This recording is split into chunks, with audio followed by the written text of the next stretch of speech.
یہ ایسی سنت پر عمل کر رہے ہیں جس کا علم ابو بکر صدیق رضی اللہ تعالیٰ عنہ کو ہوا ہی نہیں ان کا علم، ان کو علم کہ 27 رجب کو بھی عبادت کرنی ہے رات کو جا کے، اگر ہوا ہوتا تو وہ عبادت کرنے پر عمل کر رہے ہیں جس کا علم اللہ کے نبی صلی اللہ علیہ وسلم کی سب سے قریبی چہیتی بیوی ام المومنین عائشہ صدیقہ رضی اللہ تعالیٰ عنہ۔ رجب کی 27ویں رات کی عبادت، رجب کی 27ویں رات کی عبادت اور اس کے اگلے دن کا روزہ مان لیتے ہیں تھوڑی دیر کے لیے مان لیتے ہیں بالفرض کہ 27ویں رجب کو ہی معراج کرائی گئی، ہم مان لیتے ہیں۔ اس سے یہ ثابت نہیں ہوتا کہ اس رات جو ہے کسی خاص عبادت کا اہتمام کیا جائے۔ اگر مسئلہ ایسا ہی تھا تو بھائی آج کے مسلمان نبی کی اتباع میں ابو بکر، عمر، عثمان، علی، معاویہ، ابو ہریرہ، دیگر تمام صحابہ رضی اللہ عنہم وارضہ سے آگے نکل گئے۔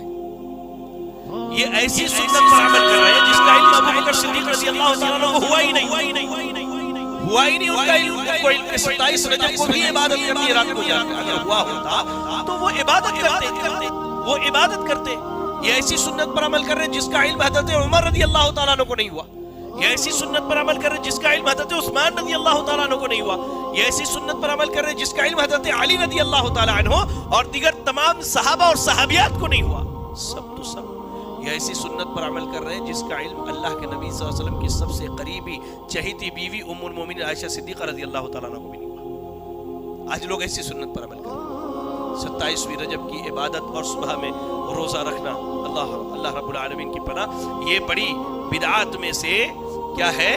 بدعت ہے۔ اس کے بارے میں مولانا عبدالحی لکھنوی رحمہ اللہ کے قول سنا کے اپنی بات کو آگے بڑھاؤں، کہتے ہیں کہ مشتہر فی بلاد الہند وغیرہ ان صوم صباح تلک اللیلۃ یعدل الف صوم فلا اصل لہ۔ کہتے ہیں کہ جو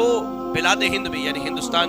ہندوستان اور پڑوسی ممالک میں جو یہ مشہور ہے کہ شب معراج کی صبح کو روزہ رکھنا 1000 روزوں کے برابر ہے، تو کہتے ہیں کہ یہ بالکل بے بنیاد بات ہے، اس کی کوئی دلیل نہیں ہے۔ لہذا شب معراج منانا کیا ہے؟ یہ سنت سے ثابت